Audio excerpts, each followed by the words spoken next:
Sakaja, waziri wa mabarabara na waziri wa afya wakiwa hapa na mawaziri wote ambao walioko, makatibu wakuu wa idara mbalimbali, mwenyekiti wa usalama wa bodaboda Mr. Kevin Mubadi, na pia wafanyibiashara wote wa bodaboda, wananchi wote mlioko.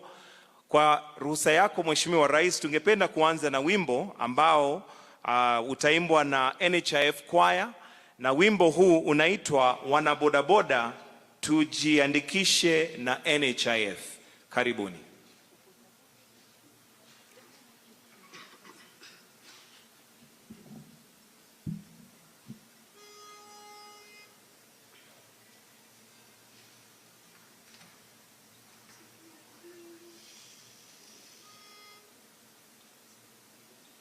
Siku ya leo ni furaha kwetu wabodaboda kujumuika na kulijadili jambo muhimu la kuchangia uchumi wa Kenya.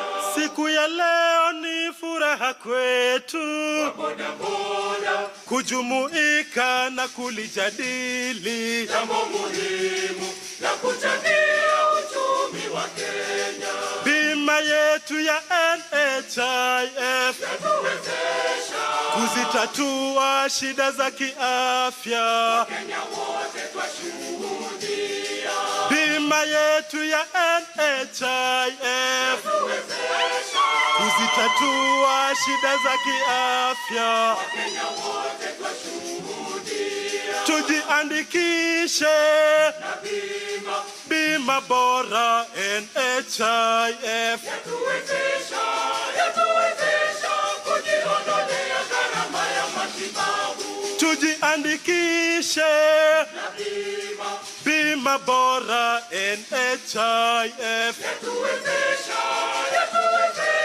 kujiondolea gharama ya matibabu. Bima yetu ya NHIF yatuwezesha kuzitatua shida za kiafya. Kenya wote twashuhudia. Bima yetu ya NHIF yatuwezesha kuzitatua shida za kiafya. Kenya wote twashuhudia. Tujiandikishe na bima bora NHIF. yatuwezesha kujiondolea gharama ya matibabu. Tujiandikishe na bima bora NHIF. yatuwezesha kujiondolea gharama ya matibabu. Tawafahamu mliojisajili na bima bora NHIF. Twawaahidi huduma bora kwa wakati mnapohitaji. Twawapa heko mliojisajili na bima bora NHIF. Tuwajibike kwa kila mwezi kwa malipo kila tarehe 9. Tuwajibike kwa kila mwezi kwa malipo kila tarehe 9. Tujiandikishe na bima bora NHIF. yatuwezesha kujiondolea gharama ya matibabu. Tujiandikishe bima bora NHIF. Yatuwezesha kujiondolea gharama ya matibabu. Tujiandikishe bima bora NHIF. Yatuwezesha kujiondolea gharama ya matibabu.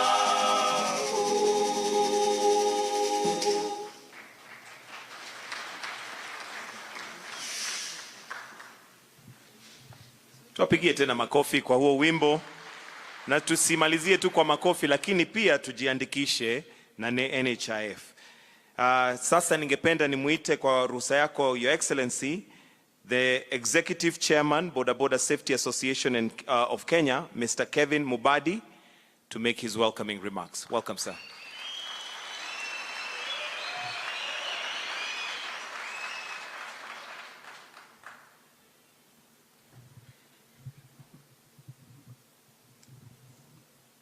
Your Excellency, the President of the Republic of Kenya, Dr. William Samoei Ruto, all the ministers present, our Nairobi County Governor, leaders of Boda from across the country, good afternoon. Boda power. Your Excellency, people sitting before you today, they are Boda leaders from across all the 47 counties, secretary, chairman, from all the 47 counties. Then in Nairobi also we have the leadership. On your right is the leadership of Boda. We are structured from national level to county levels up to sub-county and ward levels. So we have our deputy chairman, Mr. John Tirop. He's behind you, Your Excellency. We have our Secretary General, Mr. Kinywa from Kwale County. We have our treasurer from Nyandarua County, John Deritu. Your Excellency, we have all the 47 county chairs. You can just stand and wave to the President. Your Excellency, all those are leaders from all the 47 county chairs who are the chairman of those counties. Okay, Chini. Then we have all the secretaries from 47 county chairs. Your Excellency, those are 47 county secretaries from across the country. On the other side, Your Excellency, we have the sub-county chairs from Nairobi. All the sub-county chairs in Nairobi, you can just stand and wave. On the other side, Your Excellency, we have the sub-county chairs, the ward chairs. All those are ward chairs in Nairobi County. So, Your Excellency, today is a very important day, and we sincerely take this opportunity to appreciate you for coming to this function today to sit with the Boda riders. You say that we are the people of bottom up, and we appreciate that in less than a year of your leadership, you have accepted to come and sit with the Boda riders. Your Excellency, the program we are having today is very, very important to us as the riders of this country. Healthcare is the most important thing that anybody will wish to have. Your Excellency, most of the time you will find that many of our riders get accidents, or sometimes their family members are sick, but it is very difficult for them to access that funds to pay bills. That's why you might find someone has committed a crime because he will be enticed to carry a package that has a criminal activity inside, then he'll be arrested by the police officers. So with this card, Your Excellency, no one will be pushed to the end so that he can commit a crime to get money to pay for the hospital bills of his or her relative. So, Your Excellency, sahi mtu ataenda tu na present card ya NHIF, the one that you are going to offer us, and we are being paid for 1 full year, then this will be able to support us. On SACCO issues, Your Excellency, we are organized. We registered SACCOs, and all these members are in different SACCOs. We just want you the support through SME so that we can be able to access the funds through your ministry for these members to upgrade their SACCOs. Your Excellency, we are talking about matter security. Security is the most important organ of this country. And we are working together with the Boda riders and all the security agencies across the country to ensure that we support the security agencies on reporting any matter of insecurity in our areas, and we work together as a team. Your Excellency, on matters electric mobility, this is a global issue that you are championing, the global, the climate change. Your Excellency, you were in Paris and we were watching you very keenly. You spoke so passionate about electric mobility. Your Excellency, the motorbikes that you are using right now, their engine is powered by the fuel. At the moment, as you see, mtu anatingizwa na pikipiki kuanzia asubuhi mpaka jioni, akifika kwa nyumba hata akili imechanganyikiwa. Akili iko upside down. So, Your Excellency, with this electric mobility, kwa sababu ziko quiet and they are efficient. I think this is the best project that we can have, and we are going to support you as a sector in this country to ensure that as you speak outside there about global warming and all other those things, we are here to hold you and support you. Your Excellency, on matters housing, we want to support you on the project of housing. Affordable housing is very important to us. Your Excellency, mtu wa bodaboda akirudi nyumbani jioni, anapaki pikipiki yake nje. Akiingia kwa nyumba, kanyumba kake ni kadogo, akilala kikanyaga, anashtukia amekanyaga sufuria ya jirani, imemwaga chakula huko, inasikia ni vita. Because nyumba yenyewe ni duni. When he wakes up in the morning, akitoka nje anapata pikipiki iliibiwa. Your Excellency, with the program that you are having on affordable housing, I'm sure those houses, when they are built, our member atafika pale kwa gate, afunguliwe gate na askari, aingie kwa compound, apaki piki yake vizuri, apande stairs mbili, aingie kwa nyumba yake, aishi in a decent environment. So as a sector, Your Excellency, we are going to support you 100% on matters housing. Your Excellency, on matters on saving, we have almost 1.8 million riders. Your Excellency, when we get all these people registered together, 2 million riders when they are registered, and per day they contribute only 10 shillings, that is 20 million shillings every day. Your Excellency, when you multiply that by 30, that is almost 60 billion every month that we can accumulatively collect as a team. And as a sector, this money, when we have it in our account, we'll support you on the matters of affordable housing, because this money we are going to give it to you so that you can invest in this affordable housing, so that some of us also can be owners of this affordable housing, Your Excellency. So that is a project that we are going to support as a sector. Your Excellency, also what we want to support you on is we as an organization, we always support the government that is in place. Your Excellency, we had a meeting in Naivasha in Nakuru with all these leaders, and we agreed that as a team, we support the government in office. Boda power. Situlisikizana hivyo. And that's why, Your Excellency, to be honest and to be frank, you have never found any boda rider kwa maandamano. Ama mumeenda? Tulisikizana kwamba we are all going to support the sitting government and ensure that as a sector, we are neutral and we operate neutrally to support this country, Your Excellency. Your Excellency, the last thing that we want to request from you is that this electric mobility motorbike that are coming, let these riders, now that we are organized in counties across the country, let's have charging ports. The charging points in this country, let them be owned by the bodas, so that we can also boost our economic income. When we will be owning these charging points, Your Excellency, we are going to improve our income and the sector will grow. So as an organization, we are ready to work with you, support you in any way that is possible so that we can be able to grow our country together. Your Excellency, we are working very closely with the Ministry of Interior and other ministries to ensure that we sensitize our people. Your Excellency, you will find that in past years, there have been a lot of chaos on the road. Whenever boda rider gets an accident, wanaanza kupigana, wanachoma gari ya mtu. But as the days have gone, unapata kwamba nowadays, they don't fight on the road. Ama sina muna hiyo? Yeah, through sensitization that we have been doing, Your Excellency, hakuna kuchoma magari ya watu tena. Na watu walikuwa wanatugonga, mtu kwa sababu ako na pesa, anaweza hongana kwa koti. Your Excellency, as an organization, we also have our own lawyer.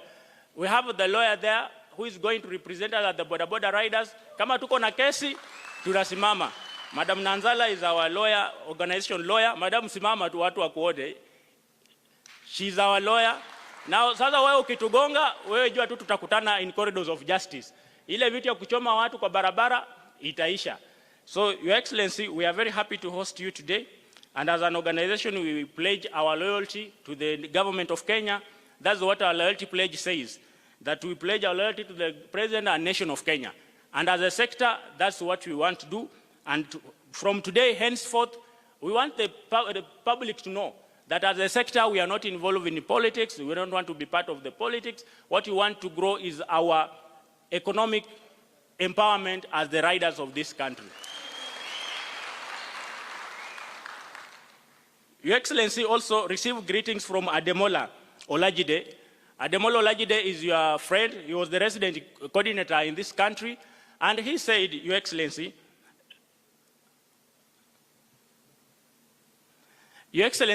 received greetings from Olajide Ademola. He was the resident coordinator for UNFPA here. When he was here, he sincerely supported us as an organization to achieve where we are. And he was there, he said that you just give him an appointment of 10 minutes. He will fly in here. He has seen how our organization has been growing because he has been supporting us. And he wants to take this one to become a continental organization. So he asked me humbly to request you if you can give him 10 minutes of your time. He flies in. Yeah, he flies in so that we can have organize a continental organization because you are championing the continental issue. And what I can assure you, he said, we should not be worried about money issues. He's going to make sure that this is achieved. Thank you so much, Your Excellency, for your time and coming here and sitting with the hustlers in this room, Your Excellency. Thank you, and thank you again. Thank you very much. He is the National Executive Chairman, Boda Safety Association of Kenya, Mr. Kevin Mubadi. Asante. And next, I'm going to call two speakers, Mr. Timothy Nasatiu and Ken Onyango. Please kindly come together for very short remarks. Tuwapigie makofi wakija tafadhali. Timothy Nasatiu na Ken Onyango.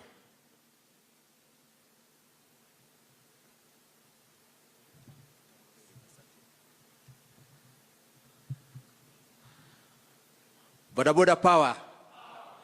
Your Excellency, Dr. Samuel Ruto, our governor, mawaziri ambayo wako hapa, viongozi wa bodaboda, hamjambo.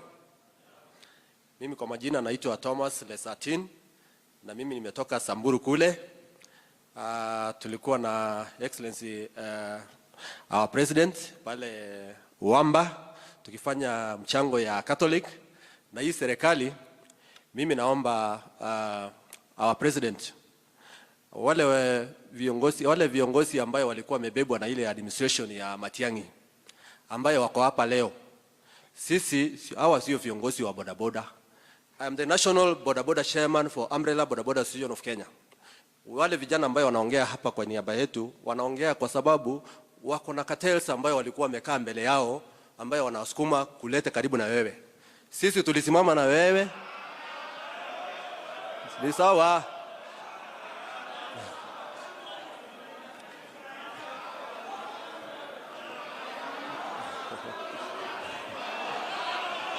Haya, sawa. Sawa, najua mlitwa. Naomba tafadhali. Haya. Naomba tafadhali. Tutulie. Malizia Tuto. Haya, kwa heshima rais, najua kwamba sisi hatukupata nafasi ya kuleta members wetu hapa. Tutaalika rais kwa mkutano yetu ya Umbrella Bodaboda Association of Kenya kwa sababu sisi tulipigania hii serikali. Asanteni sana na Mungu awabariki. Maana rais, ile kazi ambayo unafanya sisi tunaunga mkono. Asante.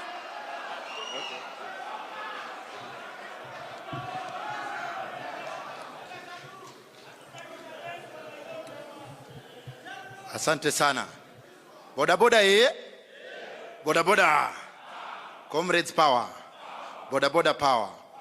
Asante sana. Mheshimiwa Rais na Rais wa Jamhuri ya Kenya na Amiri Jeshi Mkuu wa majeshi wote ya ulinzi and all protocols observed. Your Excellency the President, we are very much grateful today that we've managed to stand in such a podium, share the same podium with His Excellency the President of the Republic. Bodaboda sector is a very, very important sector. And everybody knows this. Mimi naitwa Ken Onyango, Chairman, Bodaboda Nairobi County. Your Excellency, we are very grateful kwa sababu you have taken your very precious time to come and actually see what the Bodaboda is doing. Your Excellency, Bodaboda has grown so much. We thank you because you are the very first person that was pushing the agenda ya bodaboda kuwa kwa SACCOs. And as we're speaking today, Boda boda are in sako. Simuko kwa sako? Your Excellency, we are so very much grateful kwa sababu kwa sisi kuwa kwa sako, Mheshimiwa Rais, ulitusaidia na ile inaitwa Hustler Fund. Hiyo Hustler Fund, Mheshimiwa Rais, ukitaka kujua wale watu ulisaidia boda boda. Wapi makofi ya Rais? Kwa sababu Mheshimiwa President, tulikuwa tunatumia mafuta ya 700 hadi 800 kuendesha pikipiki. Na saa zile hatuna pesa, tunachukua kwa Hustler Fund 500, tunadunga mafuta. Ikifika jioni tunarudisha. Saa hizi mimi nilianza na 600, saa hii niko 2500. Nyinyi mko ngapi? Na tuna grow. Wale watu walikuwa wanasema ati watachukua loan ya Hustler Fund na walipi. Sisi Mheshimiwa Rais tulisema washindwe kwa jina la Yesu. Manake umekuja na program ya kutusaidia. Mheshimiwa Rais, kuna training ambayo imekuwa ikiendelea na watu wa NTSA na naona Director General yuko hapa. Mheshimiwa Rais, tumependa kuomba tu tafadhali hii training ambayo inaendelea ijumlishe kila mtu. Kwa sababu leo ukiangalia Mheshimiwa Rais, hawa viongozi wa bodaboda ambao wako hapa, with all due respect tunajuana. Lakini kuna wengi ambao wako huko nje Mheshimiwa Rais ambao wakujumuishwa hapa, lakini tungependa next time wajumuishwe wote. Si ni hivyo? Jambo la tatu na pengine litakuwa la mwisho, Mheshimiwa Rais. Umeleta electric bike. Na wewe ndio umekuja na hii initiative ya electric bike. Mheshimiwa Rais, kama tunatumia mafuta ya shilingi 700 kuendesha pikipiki ndio biashara yangu iendelee. Na electric bike Mheshimiwa Rais ni shilingi 200 kucharge betri run the whole day. Hiyo ndio ile project yako ulisema kazi ni kazi, pesa mfukoni. Sasa 500 inarudi hapa kwa mfuko. Mimi nataka kukuomba uendelee na hiyo project kwa sababu itatusaidia sana waendeshaji wa bodaboda Kenya mzima ambao wanatuangalia hapa siku ya leo. Mwisho kabisa Mheshimiwa Rais, NHIF. Sisi tulikuwa tunalipa the same amount na wadosi. Wadosi wanakula 1,100 mshahara, 1,200 mshahara. Wanakula 1 million mshahara, lakini wanalipa tu 500 kama sisi. Sasa wewe ukaangalia huyu Hustler anaumia Mheshimiwa Rais, ukampunguzia. Sasa tunalipa shilingi 300 Mheshimiwa Rais, na chairman wa bodi ya NHIF ako hapa. Wapi makofi ya chairman? Sitasahau kuongea juu ya gavana wetu wa Nairobi. Mheshimiwa, ukukosea. Wakati ulisema umepea huyu ticket gavana wa Nairobi Johnson Arthur Sakaja, ulipiga tick ile ya ukweli. Manake tumekuwa na administration zote zimepita Mheshimiwa Rais. Ukiangalia administration ya ule gavana aliitwa Kirero, hakutupatia mahali pa kufanyia kazi. Ukiangalia Sonko, hakutupatia mahali pa kufanyia kazi. Ukiangalia ule mwingine alikuja, hakutupatia. Kwanza ule alikuwa mwanajeshi, alikuwa anatupiga hii town mbaya sana. Lakini Mheshimiwa Rais umetuletea Sakaja, hata hajamaliza mwaka moja kwa ofisi. Ukiingia hii town, places have been marked, bodaboda wako na mahali pa kufanyia kazi. Wapi makofi ya governor? Mimi nikimalizia, kwa sababu watu wa bodaboda wanakaa kwa slums, na wengi wao Mheshimiwa Rais wanakaa manyumba ambayo hawaelewi kama wanaenda kwa bedroom ama wanatoka kwa sitting room. Nataka kukuomba hii housing project, ni vile mimi siko mbunge, ningeipitisha huko na niseme yes mapema asubuhi na mapema. Manake tunataka tuishi kwa nyumba zetu. Na hii housing project sisi bodaboda huwa tunatoa kama ni 50 ama ni 100 ili tuweze kujijengea. Na sasa hii ukienda hapa there are successful stories ya watu wa bodaboda ambao wanaishi kwa manyumba yao kwa sababu ya kukaa ndani ya sako. Kwa hivyo wakati Mheshimiwa Rais utatusaidia, ukisimama hapo mambo itakuwa sawa. Mungu akubariki. Rais wa Jamhuri ya Kenya, mcha Mungu, kijana chapakazi. Wapi makofi ya Rais? Asante sana. Na sasa niruhusu Mheshimiwa Rais nimwalike gavana wa Nairobi Johnson Arthur Sakaja. Makofi ya gavana.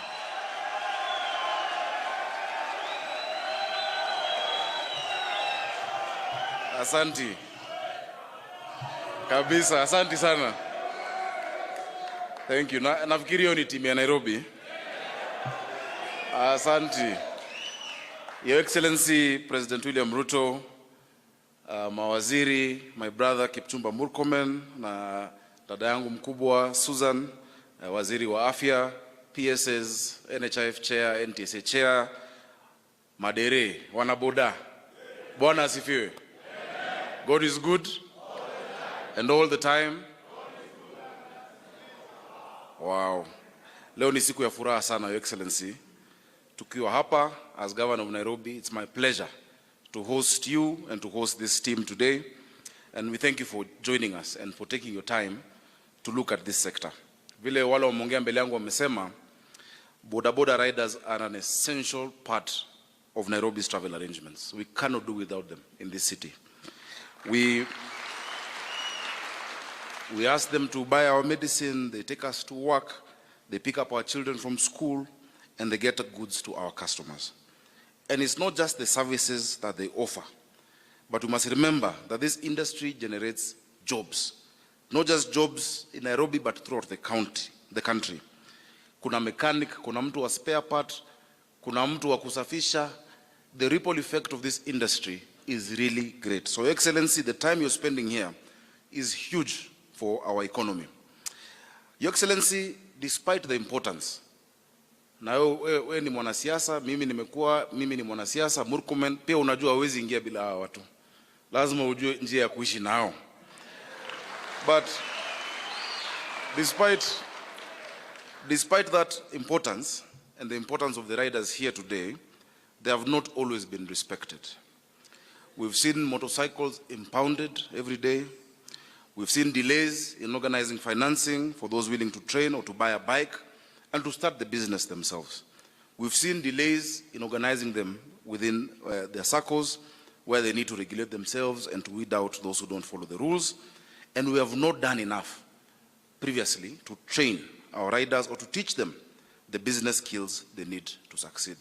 Your Excellency, in the few months that I've been in office, I'm very grateful that we already agreed with the NTSA to establish 4 more centers. Waithaka, Vocational Training Center yetu ambao iko, Kangemi, Dandora na Mathare, kusaidia kuwa train kupata license from our VCT centers. Ili waweze kupata license, NTSA wamesema wanatupatia accreditation na hata kutusaidia kupata kama ni magari ama hizo pikipiki, ili ule ambaye kwa barabara ako na license yake. Na tumekubaliana pia, because we've been very clear since we got into office, that we need to bring order, dignity, opportunity to the people of Nairobi. When it comes to the border economy, we can bring that order, we can bring that opportunity and dignity only by regularizing how boda sector is working. Vile nilingia kwa ofisi, Your Excellency, unakumbuka, one of the first things we did ni kurelease pikipiki 2,000 ambazo zilikuwa zimeshikwa. These bikes had been impounded, bikes za mahasla. Kwa sababu mtu sijui amevuka vibaya ama amefanya nini, bike inaekwa, mtu anaambiwa 20,000 shillings. Your Excellency, hiyo ni jembe yake. Bila hiyo baiskeli, bila hiyo pikipiki haiwezi fanya kazi nyingine. And I said sio utu kunyang'anya mtu jembe yake. Akirudi nyumbani ataambia nini watoto? Ama ataambia nini mama? Because every day the bike remains impounded, it's a loss that we could not afford. That is why it was a priority, na tunazidi kufanya na hao kazi. And that is why, Your Excellency, we've also been consulting closely with the boda sector in Nairobi. Tumekubaliana kufix routes, tumekubaliana pick up and drop off points ambazo ziko labeled na Kena kwa hiyo team na wale wote wa Nairobi in their different circles, Your Excellency, ili wafanye kazi. Tumewakubalia, kwa mfano, walikuwa wanaambiwa wasiingie town. Na nikuuliza, kwani ukisema boda isingie town, inamaanisha town ni ya watu wena gani? Kwani town ni ya wadosi peke yao? Tukasema bora kuna mpangilio, kuna njia unatumia, kama ni Eleselasi unajua vile utaingia, kama ni Moi Avenue, kama ni Kenyatta Avenue, na pale ya kudrop mtu wako na pale wa kupick. Lakini wale ambao wanapeleka chakula in that labeled bike ambayo nyuma iko na hiyo container, kama mtu ameoda chakula KICC na umwambie asimame Tomboya, si chakula itakuwa baridi? So hao wanakubaliwa kwa mpango wafike mpaka pale wana deliver hiyo chakula, because there is big business, over there. So, Excellency, just to touch on now 3 areas, if you allow me. Number 1, it is important that we instill proper road safety. And I'm very happy that the CS for transport is here and NTSA. Na ndugu zangu, tafadhali hii tusikilizane. Hii tusikilizane. Nyinyi mnajua vile tumefanya kazi pamoja. Your Excellency, nimekuwa patron ya chama ya widows, mabibi ya wale ambao wamekufa kwa sababu ya bodaboda. Yeah? Huyu mtu unaona, traffic light is a suggestion. It's a suggestion to you. Red inamaanisha go na green inamaanisha go faster. Haiwezi kuwa hivyo. Roundabout unaenda anti-clockwise. Unachagua route yako. Your Excellency, tafadhali utoe amri kwa traffic commandant. Tukifanya pamoja na sisi because traffic management is devolved, that tuwe tu na subira. Si ndio? Ndio tusaidiane. Hataki kila saa tunaolipia bill za hospitali, tunasaidia watoto wenu mmeacha mayatima. Hiyo dakika 5 unajaribu kusave. Jameni, inachukua maisha yako yote. So we must be very careful on that, on the issue of road safety, ili tuwe na order. Ya pili, mimi naomba, kwa sababu kwa county hizi tutasema, ukiwa na bodaboda lazima uwe ndani ya sako. Yes. Lazima uwe ndani ya sako. We say, if you want to go far, if you want to go fast, go alone. But if you want to go far, you go with others. Your unity must be your marching anthem. Because once you're better organized, then you're better recognized. So tafadhali tutawapatia muda, tutaconsult na waziri na NTSA, by which time vile tu matatu tuleka zote kwa sako. Bodaboda zote lazima ziwe kwa sako, na zaidi ya hiyo muwe na identification. Tunajua hii sako ni ya Kayole, hivi ndio wamevaa. Tunajua hii sako ni ya Ngong Road, hivi ndio wamevaa. Ama ni aje?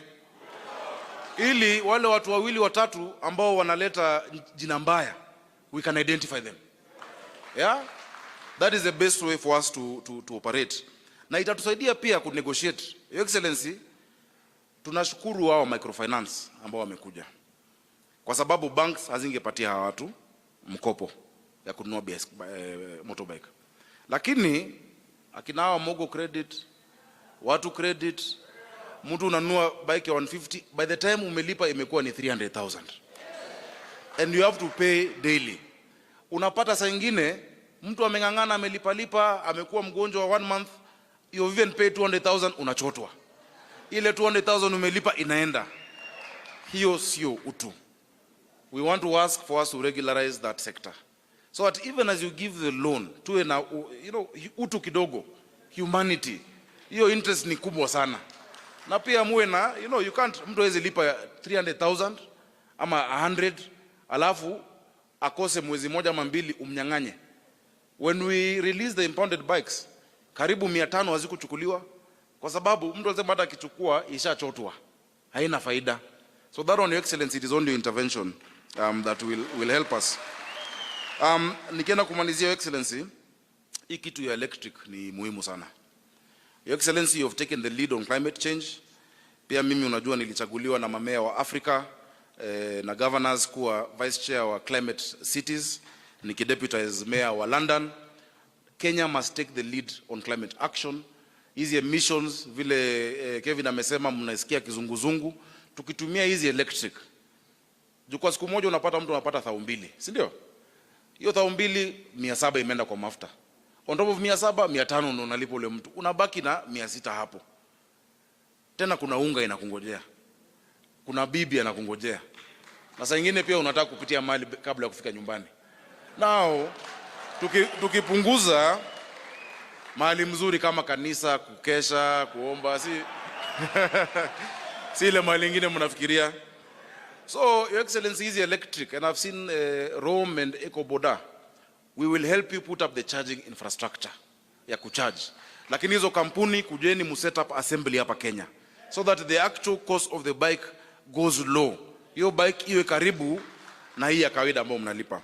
Your Excellency, kwa wewe maneno mengi, ningependa wakati huu kukushukuru na kuwashukuru wana Boda. Sisi tuendelee kufanya kazi pamoja. Juu tunasema Nairobi lazima iwork. Niruhusu nimkaribishe waziri Kipchumba Murkomen, na akija nitamkumbusha tu ile ya mwisho, na najua it is my favorite topic. Your Excellency, from 2015 nikiwa mbunge nimepigana vita ya watu wa online bikes, online taxi, online easy applications. commission wanachajiwa iko juu sana. 25% ukiingia inaenda straight kule Netherlands, hata ingi kwa serikali yako. Ya pili, the minimum fee, and we agreed to set up a pricing formula with the A and Competition Authority such that mafuta kipana na shilingi 5 wanajua automatically this is the price. Please tusaidie hiyo, watu wananyanyaswa sana. That is why majority of the accidents ni watu wa online taxi, Uber, sijui nani plus wa Boda. Thank you Excellency and may God bless you.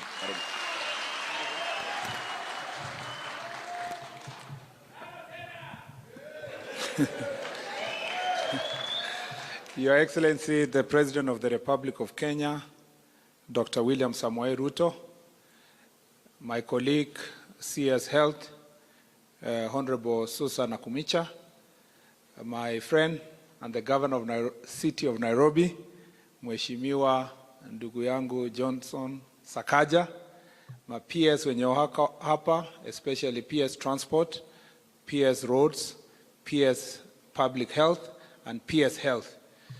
Pamoja na Your Excellency, viongozi wengine wenye wako hapa, chairman of various parastatals wenye wako hapa, represented the County Commissioner Nairobi, and many other distinguished guests, na wanabodaboda wote, amjambo. Amjambo tena.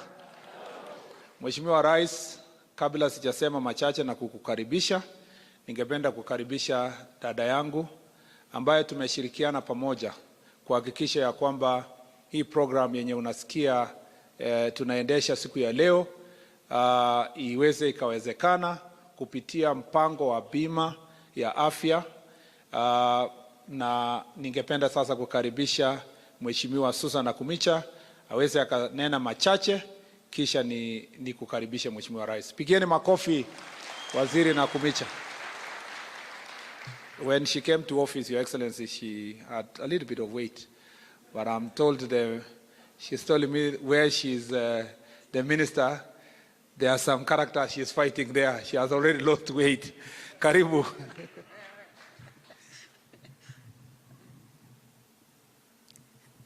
Your Excellency, the President of the Republic of Kenya, Honorable Dr. William Samoei Ruto, my colleague, Cabinet Secretary for Transport, Onesmus Kipchumba Murkomen, the Governor of the lovely city of Nairobi that you are restoring, Honorable Johnson Sakaja, PSs present, Public Health, and Kipchumba Murkomen, the other one is the PS for Medical Services, PS for Transport, PS for Roads, the Chair of NTSA, NHIF, distinguished guests, ladies and gentlemen, na wanabodaboda wote, good afternoon.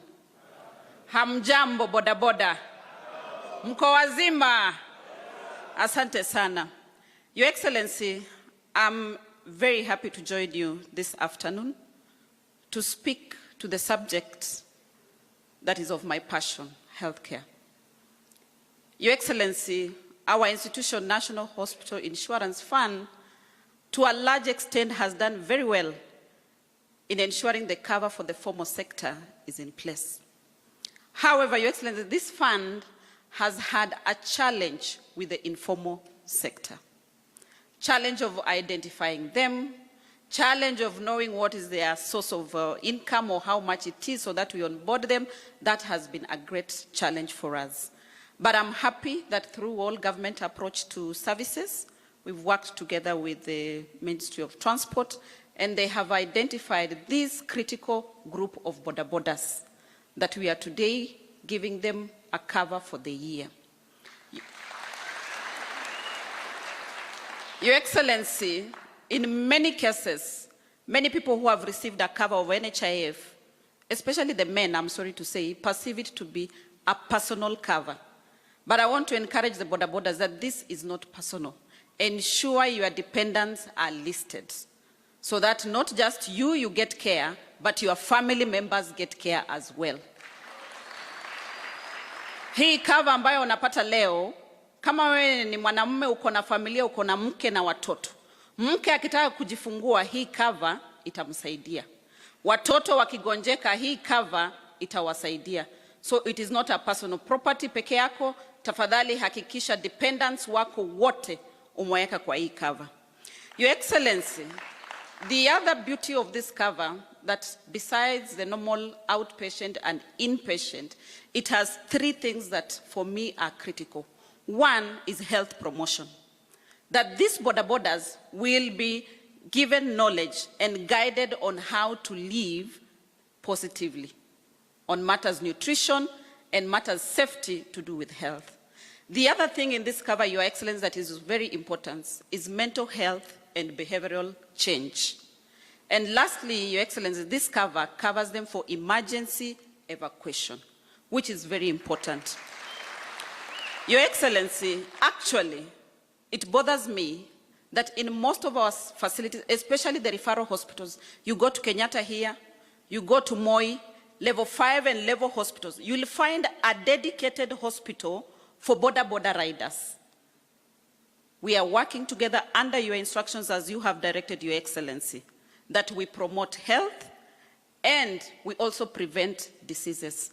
So I'm happy that the team that sits before you, a good number has gone through training for first aid by St. John Ambulance, but we are going to work together with them so that we identify more that can be trained.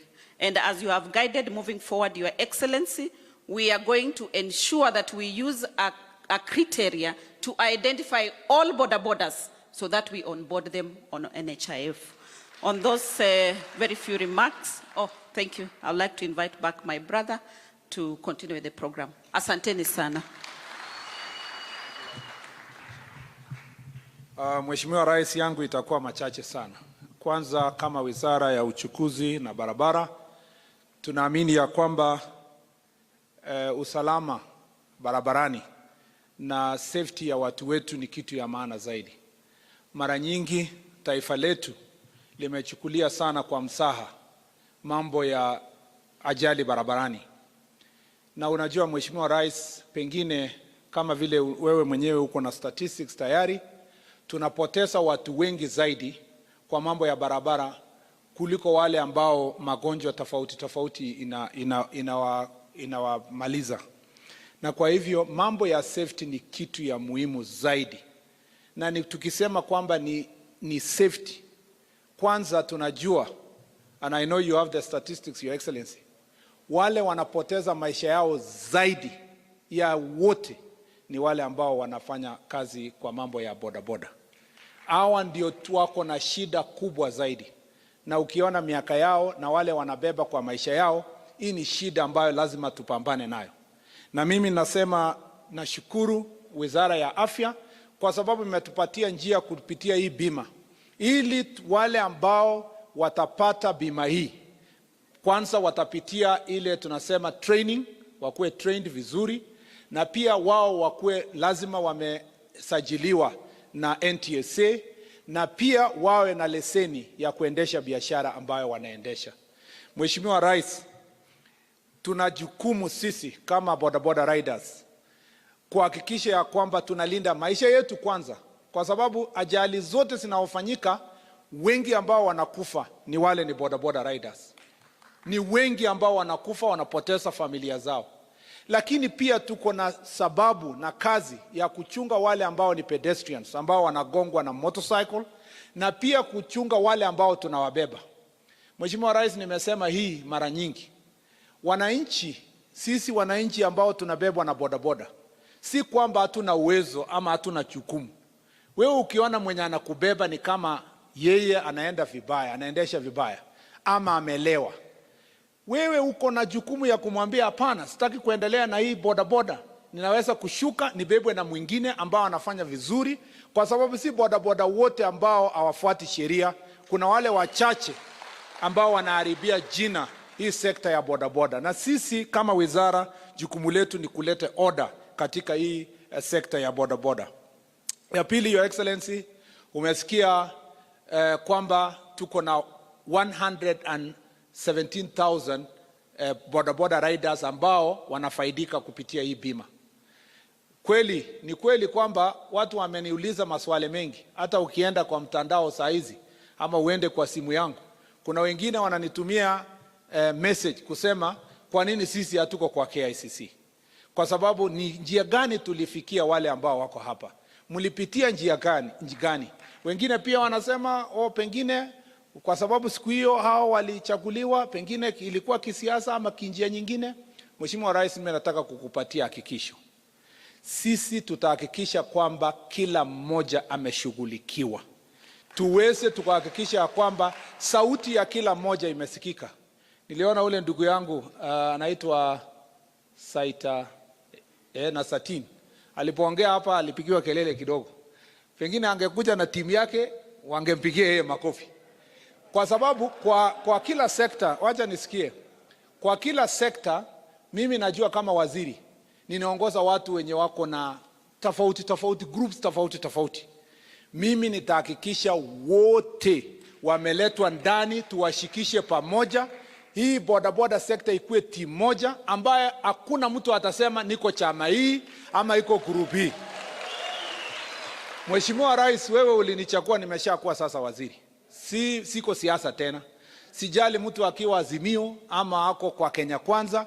Nataka kuhakikisha kila mmoja ameletwa ndani kwa hii safari ya kuhakikisha.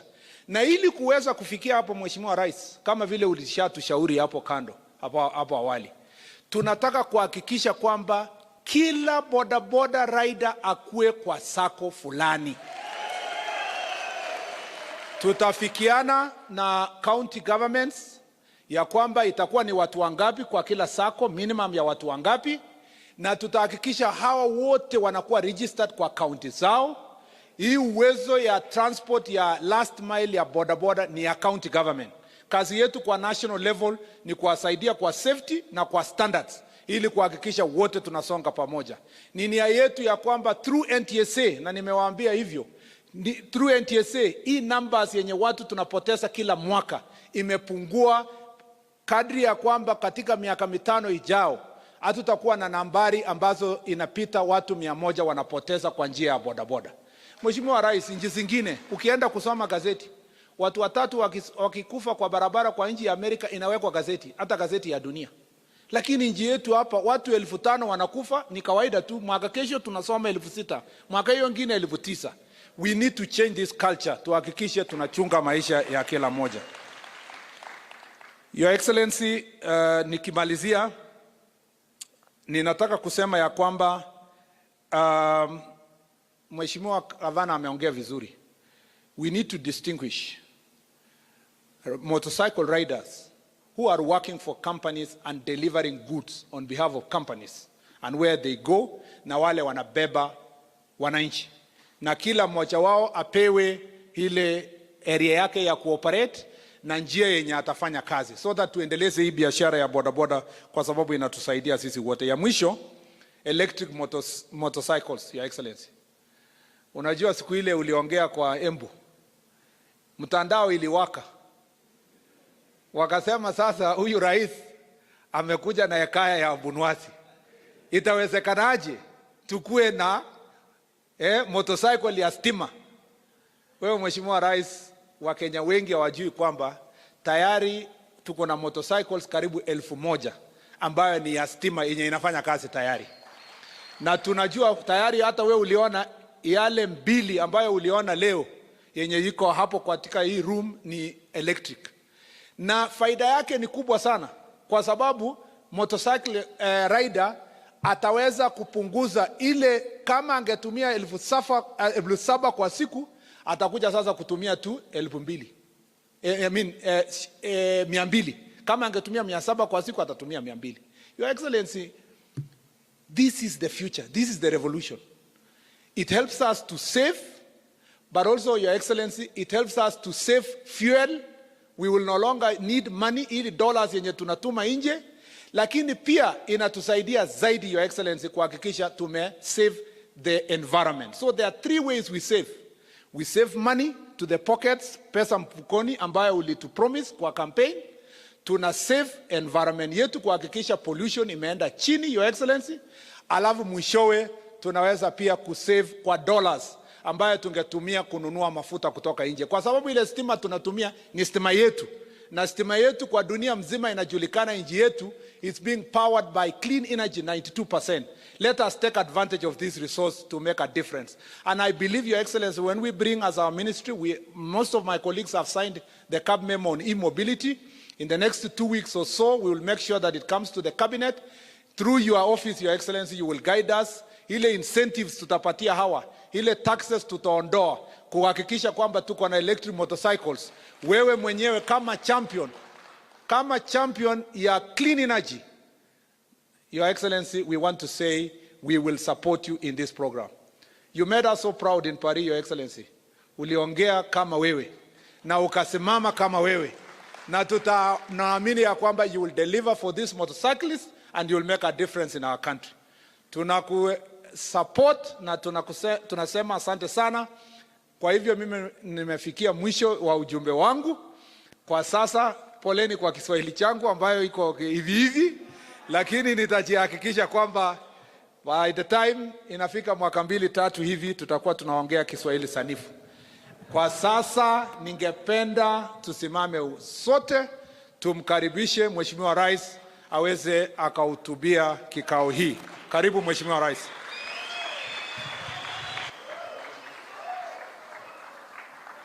Asante sana. Tafadhali tuketi chini. Thank you very much. Mawaziri walio hapa, gavana wetu wa jimbo la Nairobi, viongozi wa wafanyi biashara wa bodaboda, hamjambo. Kwanza mimi nataka niwakaribishe hasa wale wametoka nje ya Nairobi. Karibuni Kanairo. Najua gavana hapa amewakaribisha, na wale mnatoka Ushago, muchunge sana ku cross barabara, lazima uangalie pande hii na uangalie pande hiyo ingine.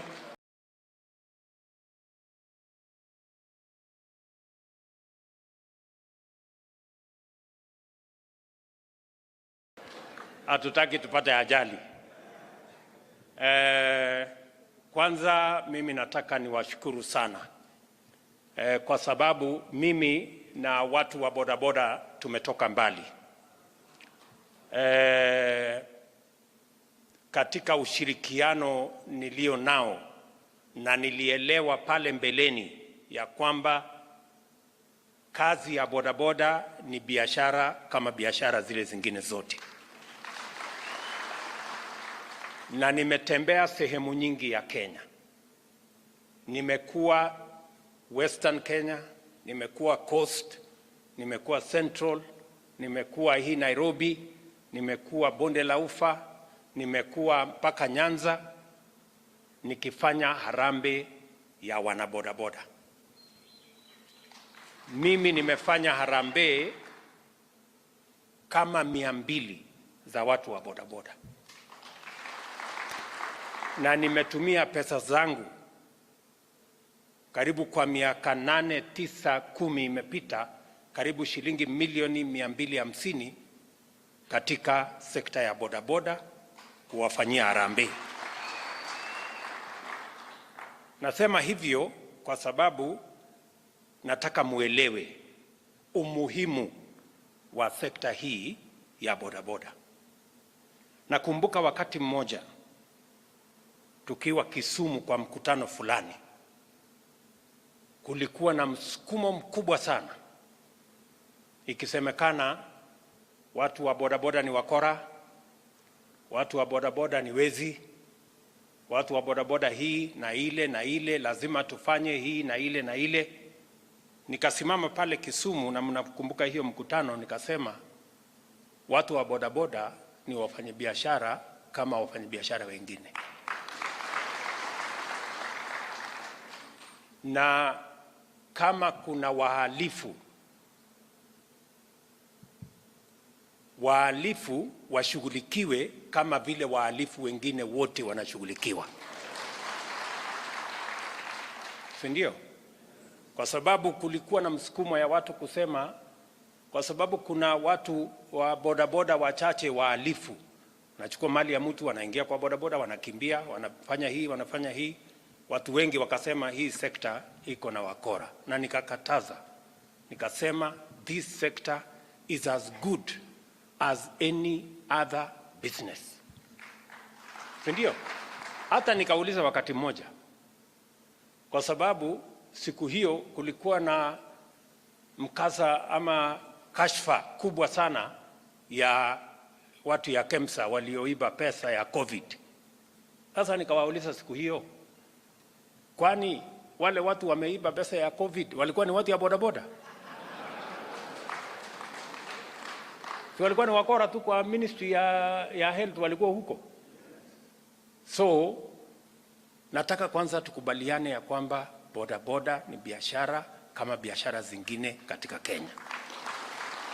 Na ndio sababu wakati nimetengeneza serikali nimeunda wizara maalum ya cooperative na micro, small and medium enterprise ya kushughulikia wafanyabiashara wote wadogo wadogo.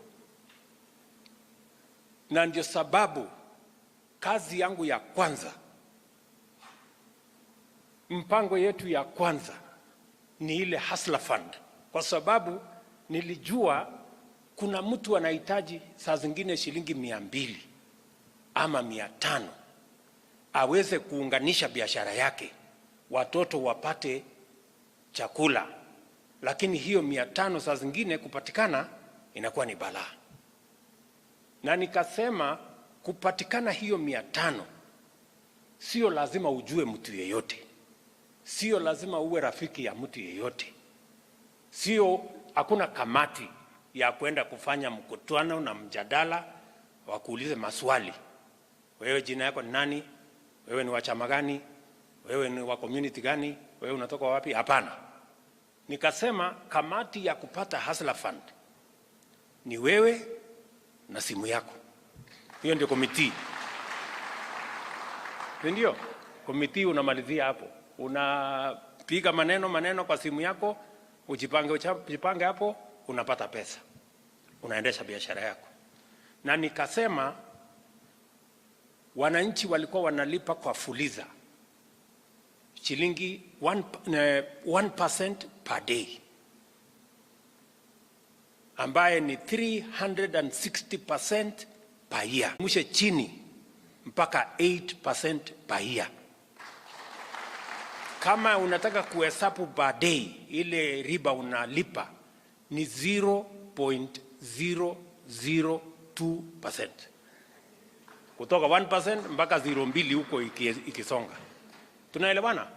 Ndio kila mtu awe na uwezo ya kuweza kufanya biashara yake, kuunganisha maneno haraka haraka. Saa hizi tumelaunch pale Embu awamu ya pili ya Hustler Fund, ambaye sasa itashughulikia wenzenu, itashughulikia wale sasa watu wako kwa vikundi, na kundi inahitaji minimum watu 10. Kufikia sasa zile vikundi ambazo zimetengenezwa Kenya inakaribia 100,000, 100,000 groups ambazo wamejiunga. Pia kuwa katika kikundi sio lazima ujulikane na mtu yeyote. Lazima wewe na watu yako, kama ni watu 10, kama ni watu 20, mnaungana kwa kikundi, na tumesema hiyo kikundi tutawapatia kati ya shilingi 20,000 na shilingi 200,000. Na hiyo pesa haihitaji logbook, haihitaji title deed, haihitaji ujulikane wewe ni nani. Ile mtandao itashughulikia kujua wewe ni kiwango ya aina gani. Tumehakikisha ya kwamba everybody's credit rating can be achieved without pushing people to corners where they have to look for collateral. We are changing the collateral mechanism in Kenya so that it is dependent on everybody's creditworthiness, on everybody's behavior. Kama wewe ni mtu mungwana ambaye ukikopa pesa unalipa. Kesho ukikopa unakubaliwa kukopa mara 2. Kesho kutwa unakopa mara 3 na tunasonga. Mimi nataka niwapongeze wa Kenya. Kufikia sasa kwa muda wa miezi chache, maybe 7 months, wa Kenya wamechukua pesa kutoka Hustler Fund shilingi bilioni 31. Ninyi mnaelewa? Watu milioni 7.1 kila siku wanakopa kwa Hustler Fund na kulipa. Wanakopa, wanalipa. Wanakopa, wanaendesha biashara yao. That is, uko ndio mimi nataka tuelekee. Mimi nataka niwaulize nyinyi wana bodaboda. Nitaongea na nyinyi baadaye. Sababu gani tunataka nyinyi mkue katika sako? Kwa sababu tunataka tuwapange vizuri mkiwa ndani ya sako.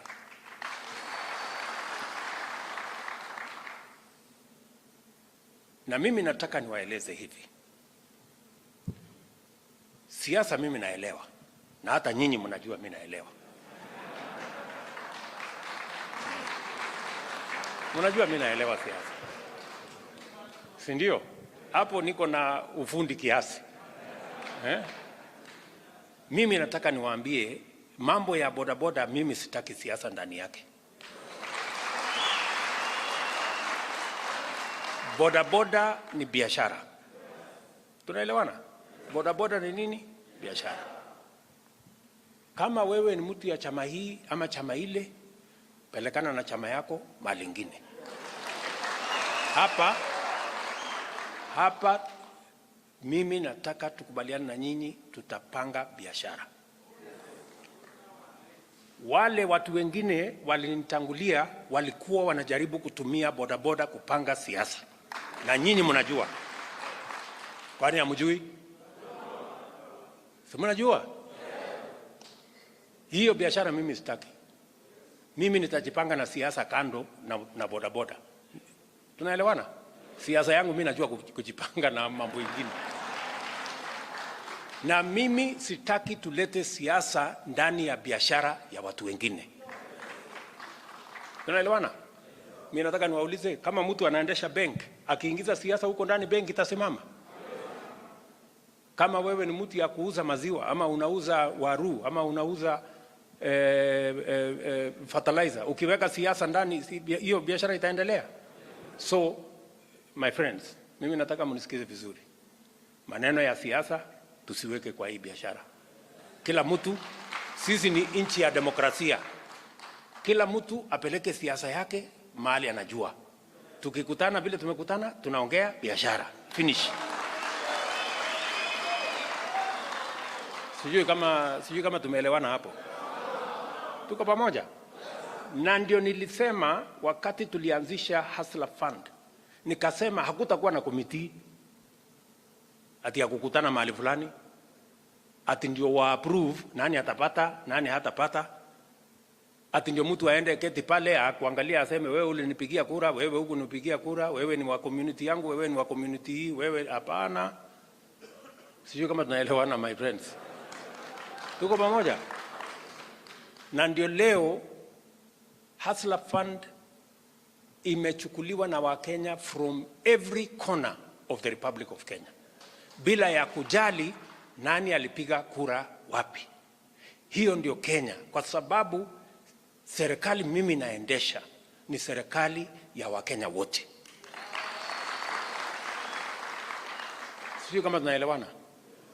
Na mimi ikifika mahali ya bodaboda, mimi sitaki nyinyi mnisaidie kwa mambo ya siasa. Hapana. Nyinyi mniwache, mimi nitangangana. Kazi yangu kama rais sio ati nyinyi mnisaidie kupanga siasa. No.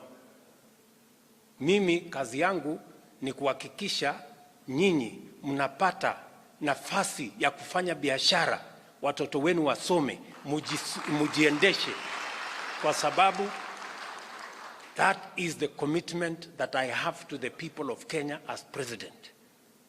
Tunaelewana my friends? Wewe utapiga kura yako vile unataka.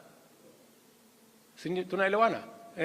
Hiyo ni juu yako sasa, utajipanga vile umejipanga. Maneno hapa tunaongea ni nini? Ni biashara. Tumekubaliana hapo kwanza? Tumekubaliana? Wacha niwaambie sasa maneno vile ilivyo. Sikizeni.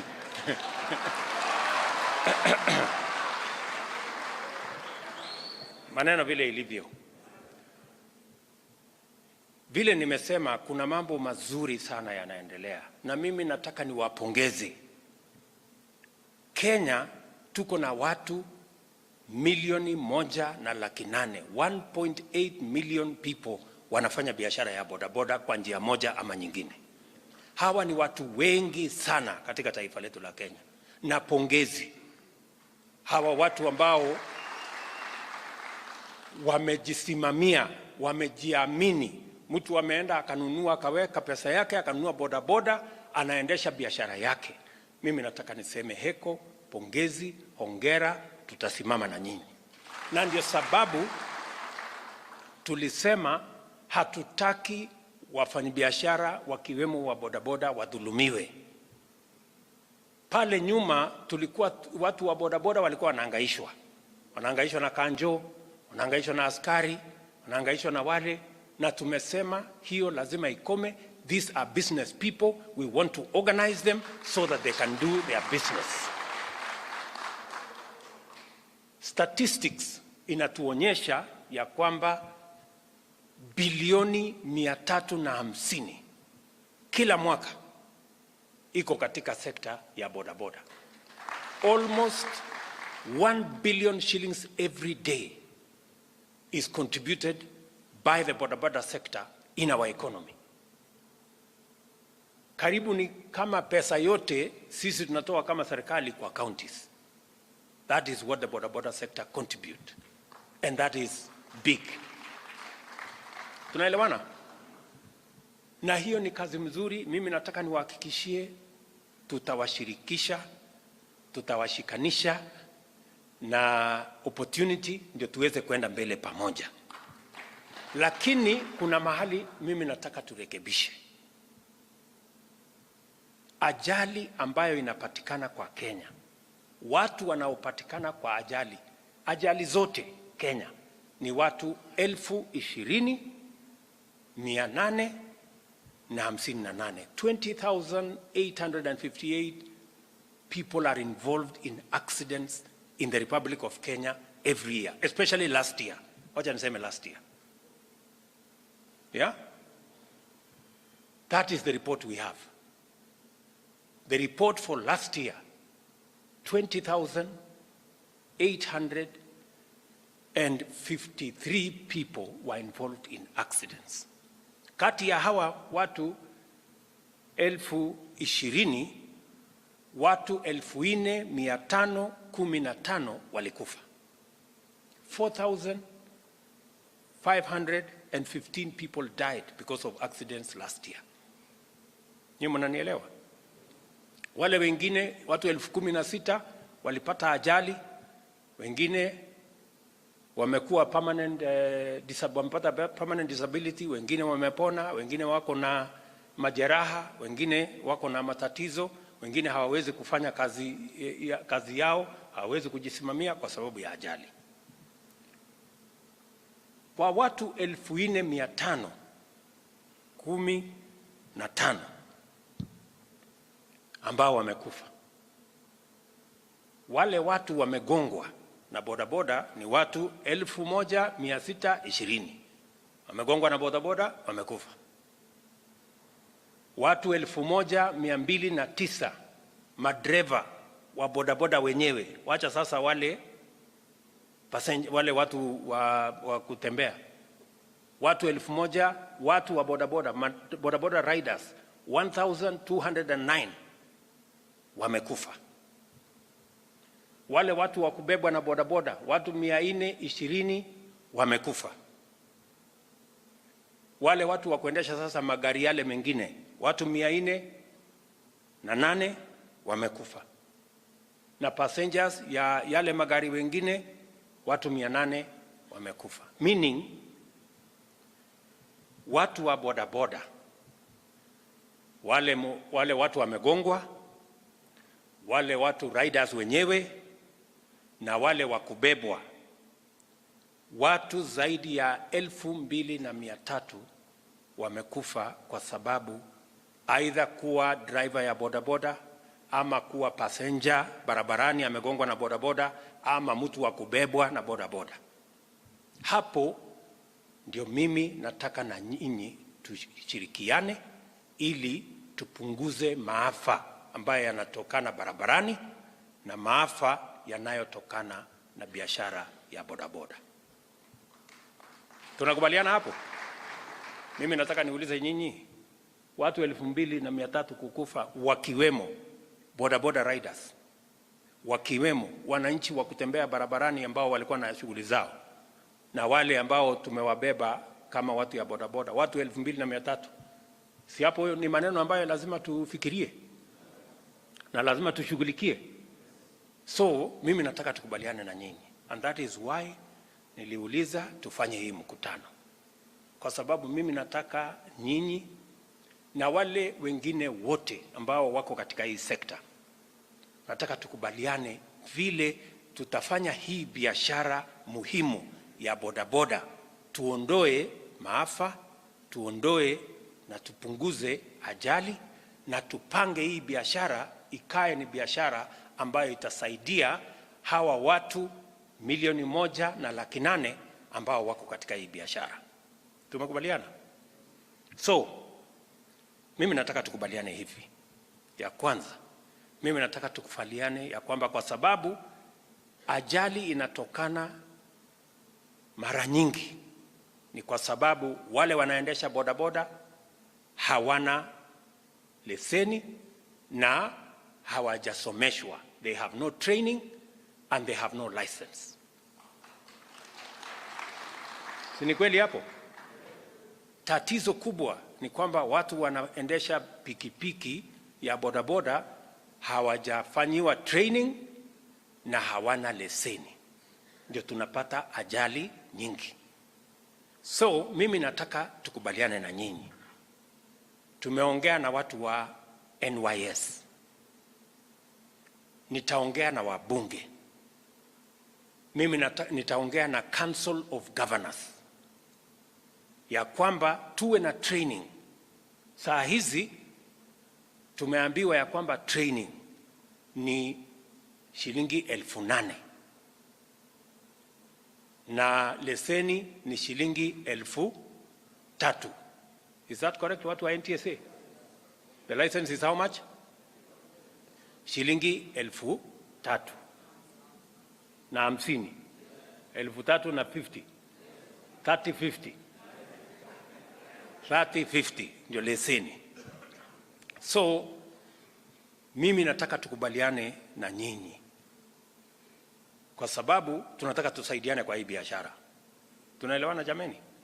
Mimi nataka tukubaliane na waziri yuko hapa wa transport. Hawa ni watu yako, watu ya kutumia barabara. Nitapanga na watu wa NYS.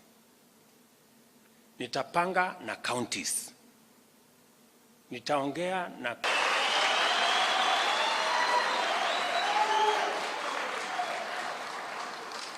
waziri vile utaenda kujipanga. Sasa hiyo enda ujipange. Mimi nataka hii training na pamoja na license ambayo ni 10,000. Nataka tutoe 10,000 mpaka 2,500. Tukubaliane what NYS is going to do, what the ministry is going to do, what NTSA is going to do, so that tuweze kuhakikisha ya kwamba watu wanaoendesha pikipiki ya bodaboda, wanaofanya biashara ya bodaboda wako na training na wako na leseni. Sijui kama tumekubaliana hapo. Hapo sawa? Hiyo ni jambo la kwanza. So that we can reduce on accidents, on deaths, on injuries. We must train all our bodaboda riders and we must license each and every one of them, and I am proposing that the ministry and the government of Kenya is going to work with all the other stakeholders, including our county governments, including our members of parliament, so that the training and licensing should not exceed 2,500 from 10,000. Sijui kama tumekubaliana. Jambo la pili, ili pia tuweke nidhamu kwa watu wa bodaboda. Hatutaki biashara ambayo inafanyika kiholela, na hatutaki biashara ambayo wakora na wahuni wanaweza kuingilia, waharibu biashara ya watu wengi na imeharibiwa na watu wachache. Lazima kila mtu, vile tulikubaliana, kila mtu awe kwenye sako. Na mimi nataka tuelewane. Hakuna mtu atalazimishwa kuwa kwa sako yeyote. Hakuna mtu lazimishwe ati lazima ukue kwa sako fulani. Na hatutaki ati sako iwe ni mahali ya mtu kuambiwa ili uingie kwa hii sako lazima utoe pesa fulani. Hapana. No. Hapana. Hapana. Sitaki cartel. Mimi nataka sako. Na sako ni mahali mtu anaingia kwa kupenda. Sijui kama tumeelewana hapo. Yes, tunataka tuwe katika sako so that we are organized. Na mimi nataka wizara ihakikishe na NTSA ihakikishe ya kwamba hizo sako za bodaboda ni sako ambayo ina maslahi ya members. Sio watu wachache waende washikane watengeneze sako na waanze kucharge watu wengine ati ili uingie kwa hii sako toa 10,000, toa 5,000, sijui toa 1000 ngapi. Hapana. Tumekubaliana tuweke nidhamu, tuweke mpango ya sawasawa. Mumesikia vile governor wa Nairobi amesema kama sako itakuwa around stages na nini tuipangwe vizuri so that we know, tunajua fulani ako ni mtu ya sako fulani na huyo fulani pikipiki yake ni namba fulani, ndio tuweze kupanga hiyo sekta ikae chonjo na ikae sawa sawa. Tumekubaliana? Tuko pamoja? Jambo la tatu, nimeuliza watu wa St. John na nitauliza watu wa Red Cross ili ile masomo ambayo training ambayo watu bodaboda watapatiwa ili upate leseni, tuhakikisha kwamba watu wa St. John ama Red Cross wamewasaidia kuwasomesha mambo ya first aid na mambo ya emergency medical care.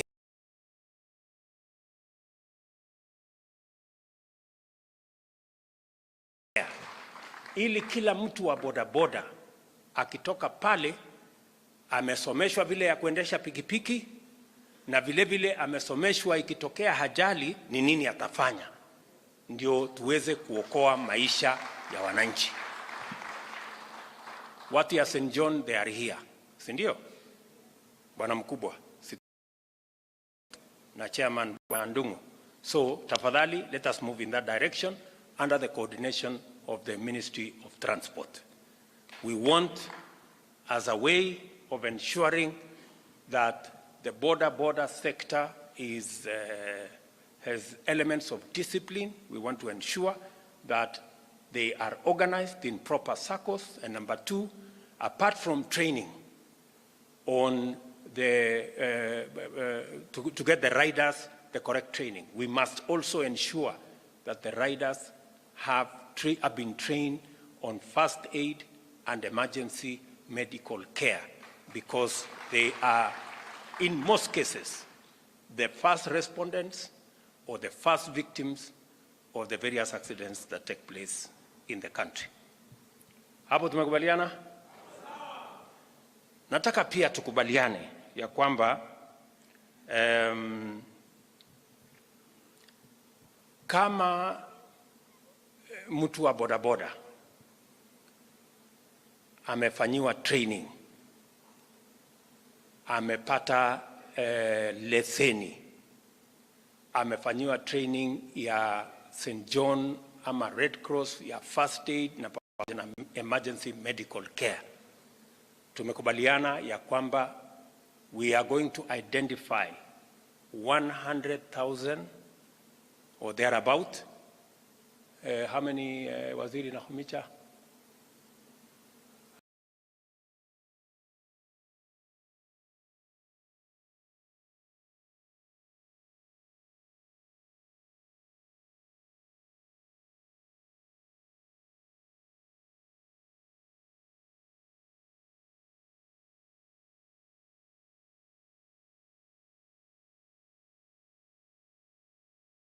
Umepatiwa leseni. Number 4, wewe ni member wa SACCO. Bas, qualify, unapatiwa sasa. Number 5, unapatiwa, vile mulisikia hapa Waziri Nakhumicha akisema, hiyo card sio yako peke yako, ni yako, mke wako na watoto. Na kama una mke, hata kama uko na mpango ya kando, uweke kwa weke kwa card. Kama tunaelewana, tuko pamoja nyinyi wadosi, mmekuelewana? So nafikiri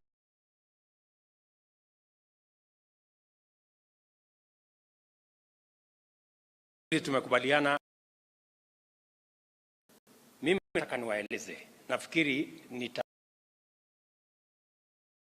watu wa bodaboda. Saa hizi tuko na mpango ya kupatia, tuko na pesa tayari ambayo inawangojea.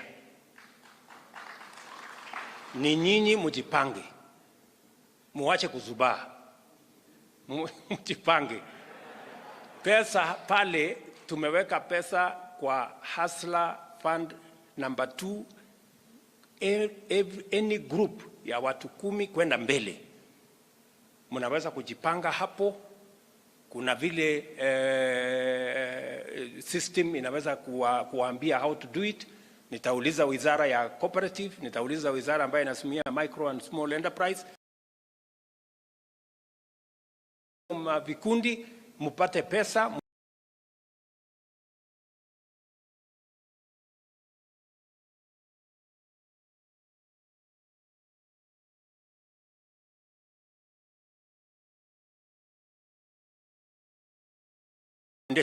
Ni nini tumepanga? Kwa sababu niliwaeleza watu wa bodaboda ya kwamba hii sekta tutahakikisha ya kwamba ile matatizo mmekuwa naye tutakabiliana nayo, tutayatatua na tutaweka mpango ambayo itahakikisha biashara ya kila mtu inaheshimika, kwa sababu kazi ni kazi. Ndio, biashara ya kila mtu inaheshimika. Ndio sababu nimeweka pesa ya serikali kwa biashara yenu. Katika budget ambayo tumepanga leo, mimi nimeweka sahihi leo.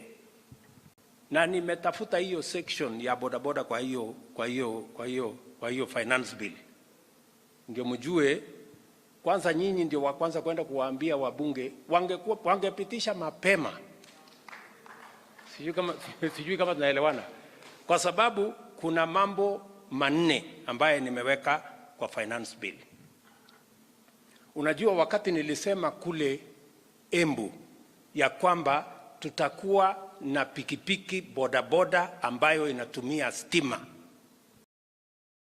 hili ni story. Mimi si mtu ya story. Sijui kama tunaelewana. Na mimi si kusema usiku.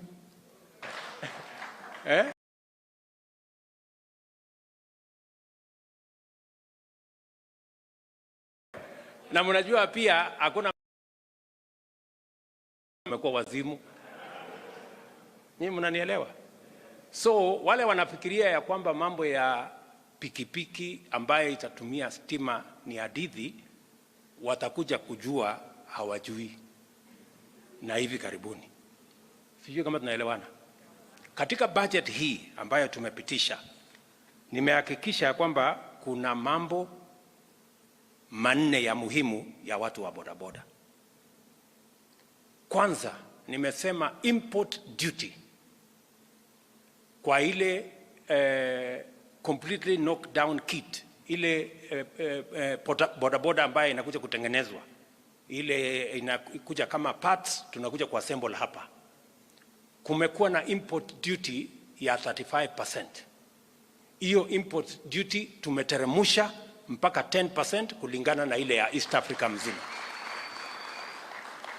ili bei ya bodaboda ikuje chini na tuzilete hizo knockdown kits tuanze kuassemble hapa Kenya. Number 1. Number 2, nimesema vile vile kwa sababu sasa tunaelekea kwa electric motor vehicles na electric motorcycles.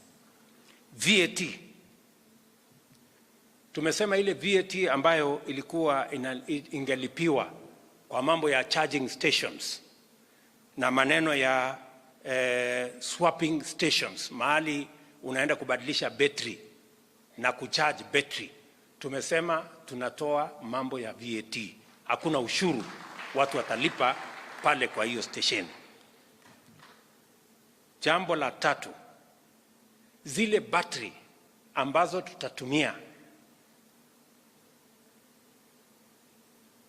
tumeondoa vile vile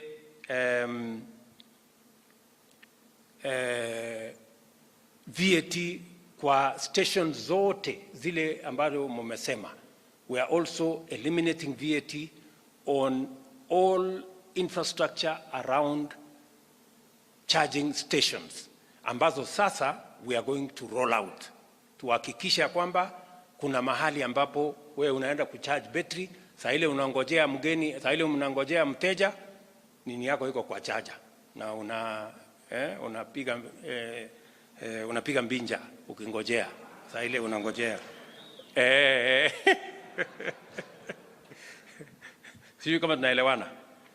Jambo la 4, zile batteries zinaitwa lithium ion battery ambazo zinatumika kwa electric motor vehicles na electric motorcycles. Zilikuwa zinalipiwa ushuru 35%. Tumesema tunateremusha from 35% mpaka 10% kulingana na ile ya East African Community.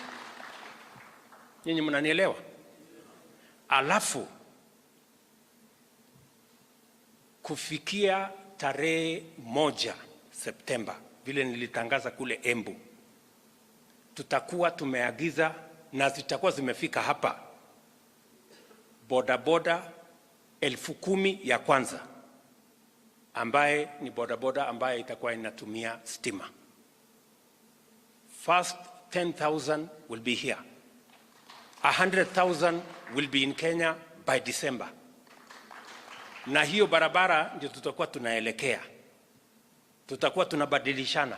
Wewe unalete bodaboda ile ya kutumia petroli, tunakupatia bodaboda ile ya kutumia stima. Sijui kama tunaelewana. Tuko pamoja? Na mtaelezwa as we move. Mtaelezwa vile hiyo mpango itaendelea. Kwa sababu watu 1.8 ni watu wengi. Na nia yetu ni kufanya mambo mawili.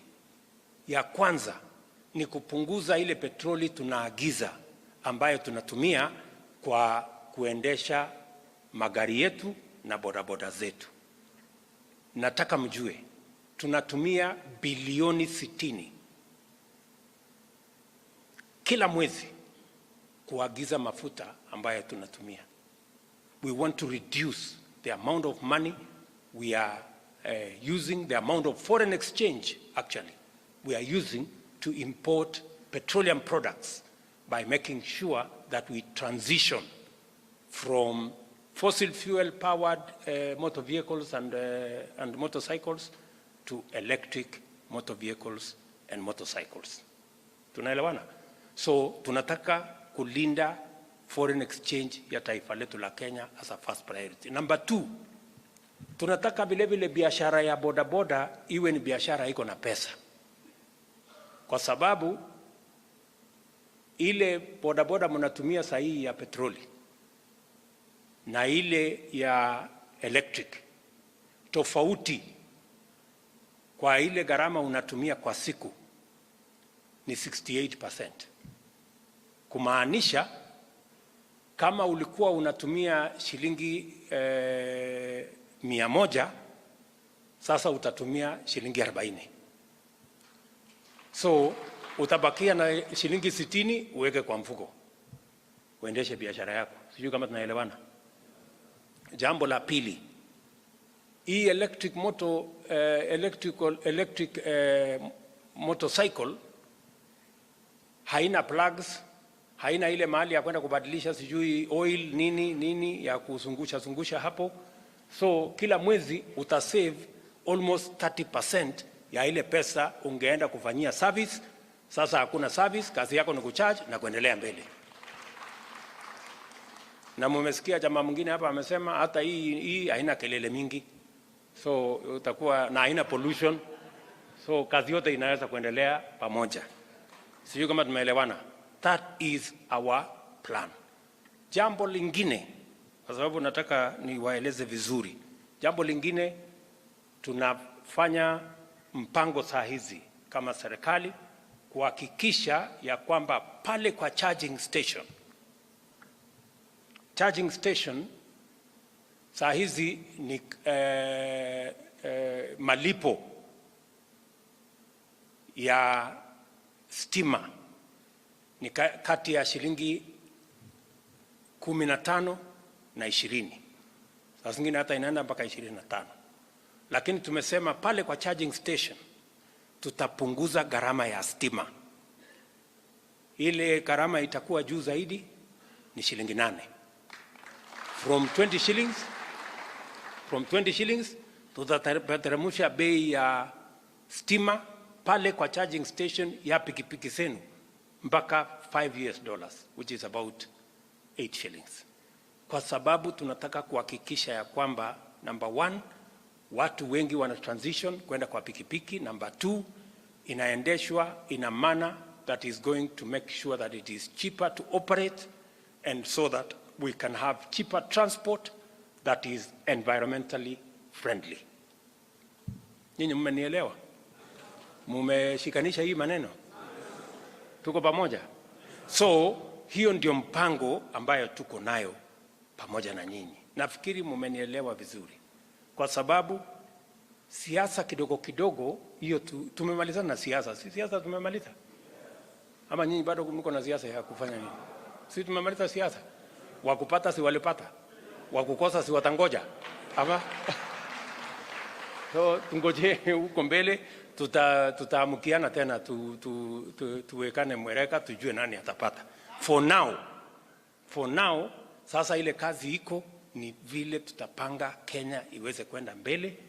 Nimesema tunataka kupanga biashara ya kila mtu iheshimike na biashara ya kila mtu impatie mapato, kwa sababu kazi ni kazi. Sijui kama tumekubaliana ndugu zangu. That is our plan. Mimi nawashukuru sana kwa sababu sasa mumeelewa ya kwamba program ya housing ni program ya kulete bei ya nyumba ifikie mtu wa bodaboda anaweza kulipa mahali anaita kwake. Unajua kuna watu wako na madharau sana. Wanaona mtu ya bodaboda tu ni mtu ya kukaa kwa nyumba ya matope, ni mtu ya kukaa tu pembeni huko. Mimi nataka niwaambie ya kwamba it is also a right kwa katiba yetu ya Kenya, kwa serikali kupanga vile wananchi wataishi in decent housing. Na hiyo kazi mimi nitakazana nayo, nitafanya bidii. Na hawa watu wananijaribu, nitawakalia ngumu. Kwa sababu Kenya hapana ya watu wachache. Si Kenya ni yetu sisi sote, my friend. Ama tunasemaje? Yes. Na nilieleza jana ile kazi tunafanya na ile kazi tutashirikiana na nyinyi. Nimewaeleza tuko na mpango ya kureduce mambo ya cost of living. Bei ya chakula tuko na mpango ya vile tutakabiliana nayo mpaka ifike mahali Wakenya wanaweza kulisha familia zao. Tuko na mpango ya kusaidia wakulima wetu, tuko na mpango ya kuhakikisha kwamba tuko na dams ya kutosha, tuko na mpango ya kuhakikisha kwamba wakulima wetu ama wafugaji tunawasaidia, tuko na mpango ambayo itahakikisha finally we have invested in making sure that we grow enough food. We have a plan on how to enhance food production in its big spectrum so that we can reduce the cost of living, reduce the cost of food, and manage our country better. Na nimewaambia wale marafiki zangu wengine, hata uweke sufuria kwa kichwa mara ngapi ama siku ngapi, bei ya chakula iweze kupungua. Tuambiane ukweli. Pengine sufuria, pengine tupike nayo sufuria kwa kichwa ya mtu. So mimi nataka niwashukuru sana. Naamini tumekubaliana. Mimi nataka munipatia hakikisho kwamba nyinyi ni wafanyabiashara. Na mimi nataka nijue nyinyi ni wafanyabiashara ama wanasiasa? Nyinyi ni wafanyabiashara, sio? Si siasa kila mtu anajua bila ya kupanga. Na kila mtu atapanga na huko. So mimi nataka niwashukuru sana. I have committed, I have promised that we are going to work with the counties, we are going to work with the Ministry of Education so that we can have efficient training and make sure that this border sector becomes a business like all other businesses. NTSA, Wizara ya Transport, you know what you have to do. And we are going to have another meeting in a couple of weeks, maybe a month or two, so that we can assess the progress we have made.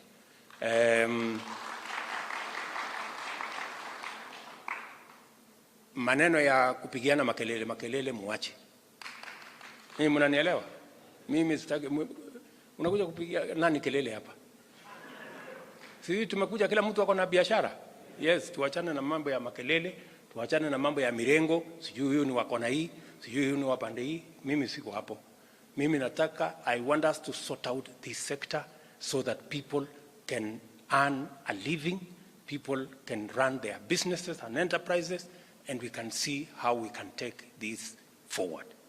Asante sana, mimi nawapenda sana, nawatakia baraka ya Mungu. Mkirudi nyumbani, salimia watoto wenu, familia zenu, na muwaambie tuko pamoja. God bless you.